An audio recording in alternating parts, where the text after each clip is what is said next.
This is the Rays POSTCAST, your instant game reaction for the Tampa Bay Rays, part of the Locked On Podcast Network. Your team every day.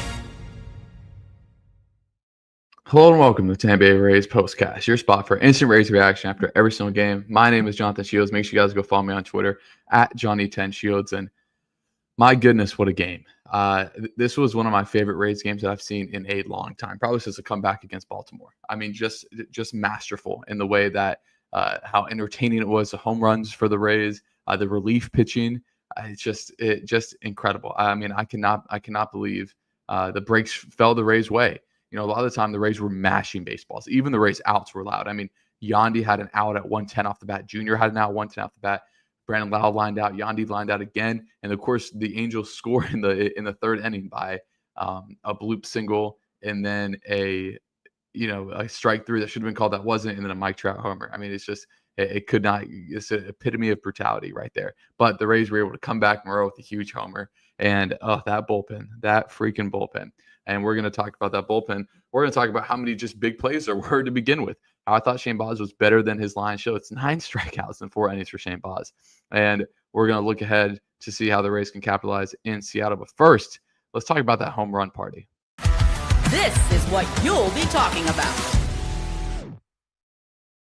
The home run party was started by Junior Caminero, who had the second longest home run of the year. And guys, I was at the stadium. I was sitting in right field, and that ball off Junior's bat was absolutely launched. I mean, it went every bit of 450. Him and Morel's home run just sounded a little bit different. I mean, just insanity from Junior, and that's why he's our player of the game.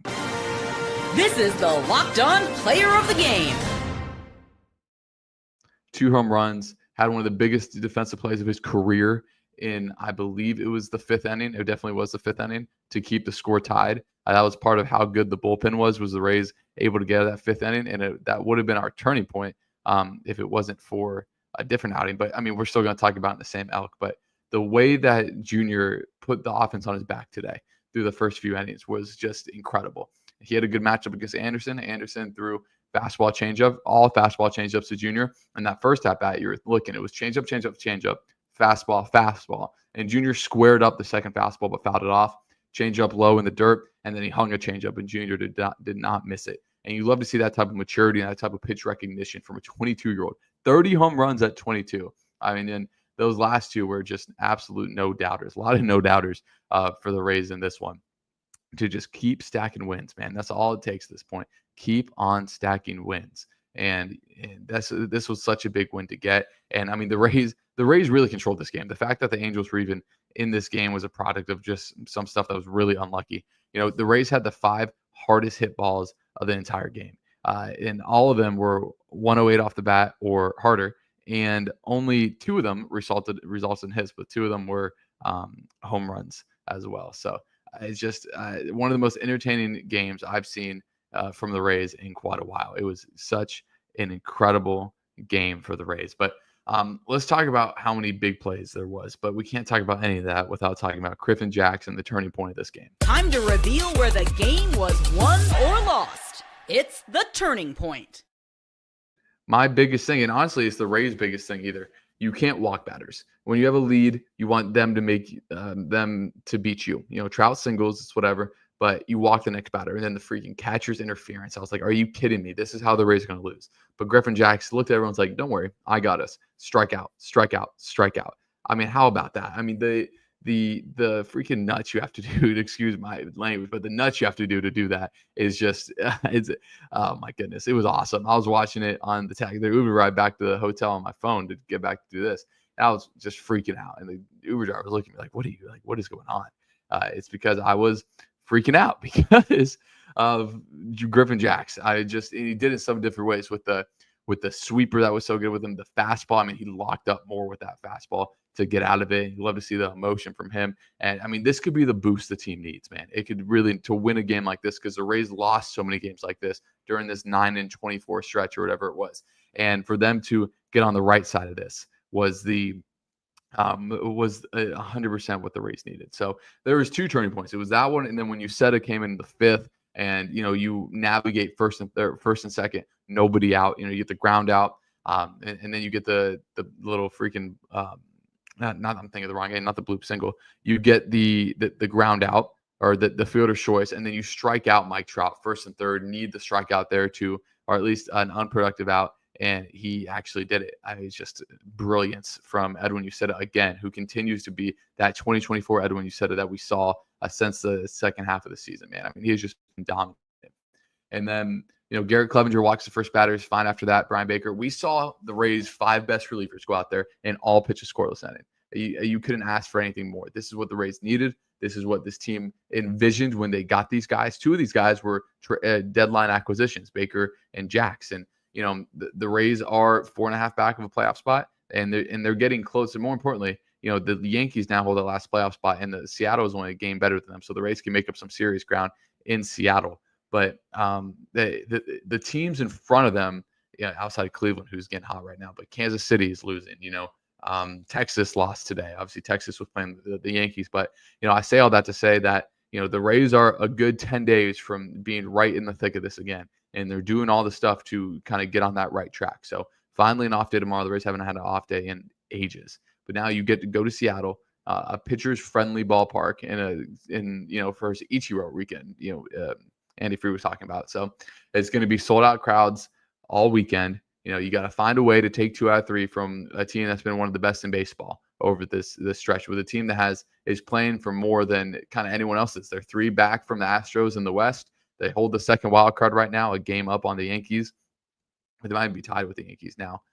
We'll look all that after when we preview the series. But yeah, it goes without saying that the Rays need to start winning these series, taking 2 out of 3, and the Rays, specifically this offense, is really starting to take strides in the right direction. So can't be anything but thrilled about that. But we're going to talk about how many big plays there were in this game, a little about Shane Baz and how he was better than his line, and a little bit more about that bullpen. We'll look ahead to the series right against the Mariners right after this.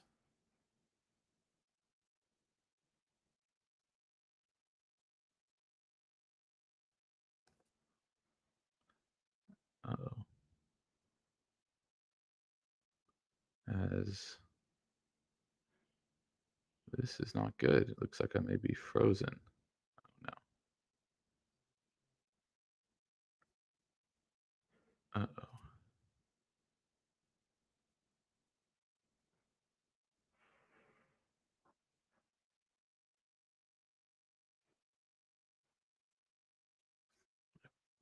This episode is brought to you by Game Day Hue.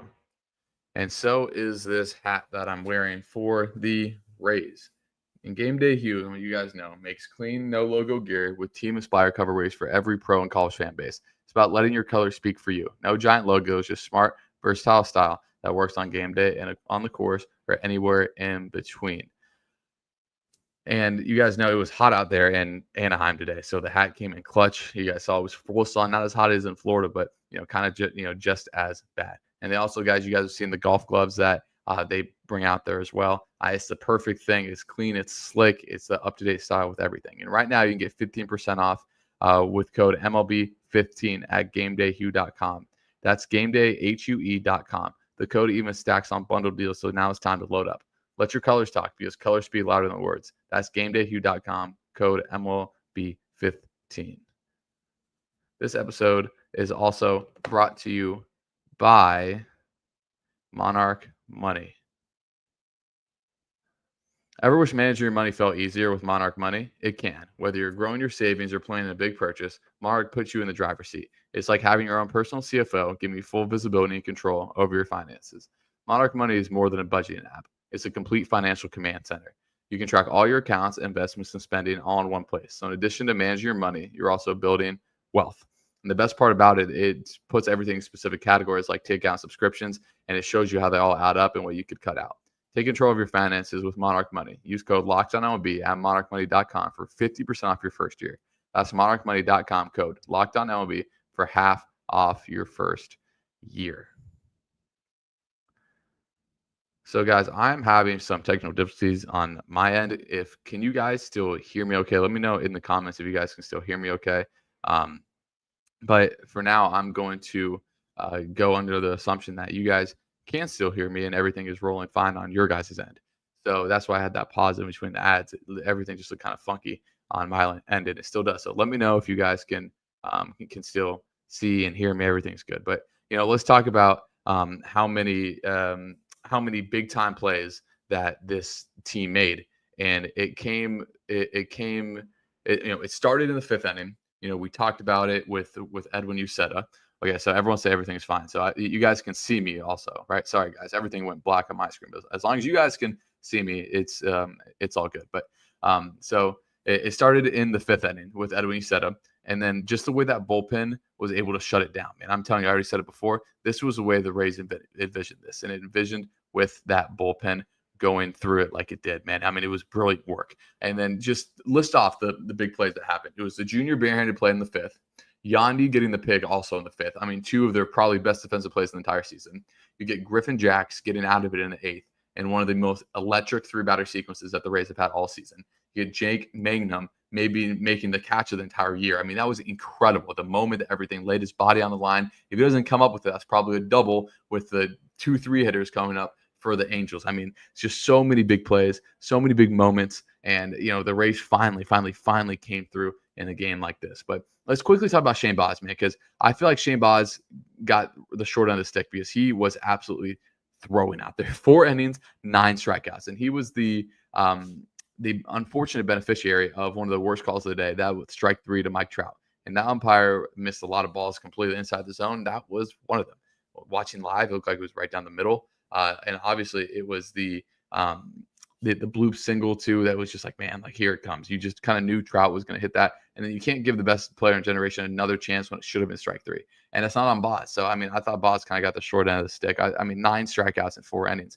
He got 12 outs. 9 of them were strikeouts. That's about as dominant as you can be. And then the bullpen ended up only giving up 1 hit, 2 walks, a catcher's interference, and striking out 7. I mean, is this right? 9, 10, 11, 12, 15, 16 strikeouts from Rays pitching today. Absolute dominant stuff from those guys. But let's look ahead to the game tomorrow, as the Rays will be playing the Seattle Mariners. And it's a great or not tomorrow, the game on Friday. And it's a great pitching matchup. It will be Luis Castillo, who has had success against the Rays in the past, going up against Drew Rasmussen. And, Drew Rasmussen has been about as good as you can be for the Rays, including having just a dominant outing against the Dodgers his last time out. So he was absolutely awesome his last time out. And so were the Rays, as the Rays actually won that game against the Dodgers. But, Luis Castillo has been really good for a long time. He's 32 years old now, but, he's always pitched, at least in the games that I've watched, really, really well against the Rays. So his last time out, he went 4 1/3 only, 4 hits, only 2 earned, but that pitch count got up to 97. So that's kind of his Achilles heel times when he does struggle. He consistently throws a lot of pitches. There's been times this year where all of his pitch counts is 99, 100, 100, 90, and that's 105 innings. You know what I mean? So he's not a guy that's going to go in the 7th inning a ton. He's done it 2 or 3 times this year, but the Rays need to get on him early. And if the Rays get on him early, I think you can get in that bullpen. And I think there's some vulnerabilities there in that bullpen outside of Munoz, who's been probably the best reliever in all of baseball, him and Chapman this year. But get to Castillo early, get to that front end of that bullpen. I think you really start to see some success.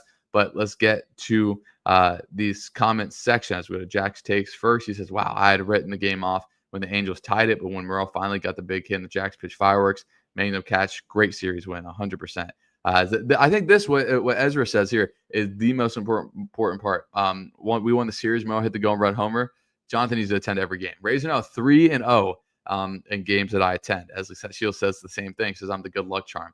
If the Rays want to fly me out for all the games, I would be inclined. As you go to Sarah, she's talking about, holy crap, Jake's catch in the 9th. Yeah, just pure cinema from Jake Mangum. I mean, just what a guy. What a guy. As we go to Mike, who talks about the 2 big points. 5th inning, runners on first, second, no outs. Bringing Uceta against 3 of their best hitters. All 3 went down, man. I mean, this bullpen was dominant in a lot of spots. As we go to Gary, as he says, Junior has hit 30, and there's still almost 2 months to go. Griffin Jax looks like he can fulfill the Jason Adam role, pitching the 8th and also sometimes in the 9th when Fairbanks isn't available. I 100% agree. Now the Rays get their A bullpen for 3 straight games because the off day tomorrow means everyone's probably going to be available to go on Friday because it's go time for the Rays. They got to get on that stretch, get back in it. And if Seattle loses today, I think they're 5 back from Seattle unless they lose today. So they're in striking distance. You go take 2 out of 3 from them, things really, really start to open up. As Frank just talked about, looked like there was a fair amount of Rays fans at the game. There was. I saw a lot of Rays fans there. And it was good to see, man. Rays fans, a lot of fans down there in Southern California. I talked to a good amount of them. So it was great to see all of them. As we go to Don Perez, he said, man, Jack scared me, but he also came through. I would have pinched it for Fortes with Josh on third, 1 out. That run was needed. I agree. I would have pinched it for him too, and I'm surprised he didn't. But he also hit it like 105 off the bat. So, yeah, it was he's just kind of unlucky. He hit it right to the guy with the infield in, as he also got his first hit as a Ray, and it is good. So, as I love Luke's talking, I'm going to point this out. I haven't seen much offensive activity from Kim. I hope he can break up his slump. Just today, he wasn't active. He was all over the base pass in the last 2 games that he played. I feel like he's been drawing a lot of walks, which has been really good as well. So, yeah, I mean, the Angels kind of revamped their lineup. They have Randy batting leadoff lately. You got Cal Raleigh, 42 home runs, hitting second. Julio Rodriguez, who is one of the best young players in the league. They got Suarez, who they got from Arizona. Josh Naylor, who they got from Arizona, kind of in that 4-5 slot. They got Crawford as well. So, again, these guys aren't like world beaters. They're all just really good hitters. Suarez and Raleigh have incredible power. So, just crazy. So, as we go to Peter Glasgow, might be a first-time commenter. He says, listening to the game on LB Audio in Scotland. Look at that. Love our European listeners getting in there. Talking about nail biting. Great win. Never a doubt. Pete Fairbanks. # Rays up. Love to hear it. Shout out Peter Glasgow, first-time commenter. Love to see our Rays fans from across the pond chipping in. That's awesome to see. So, yeah, man, again, I really think that the Rays just needed a game like this, right? Needed a game to get going, to push them in the right direction. And this is a game that they've lost over and over again the last 6 weeks. They finally won it. Can they start to build some momentum? We'll see. That's what Friday night's postcast is to talk about, as we will leave it there. I appreciate all you guys for joining for the start of this West Coast trip, man. I mean, we had big crowds in here all 3 nights. That's a credit to you guys. Let's hope we can keep it going with a win on Friday. So, again, I appreciate all you guys for joining, and I will see you guys on Friday night. Enjoy the off day tomorrow.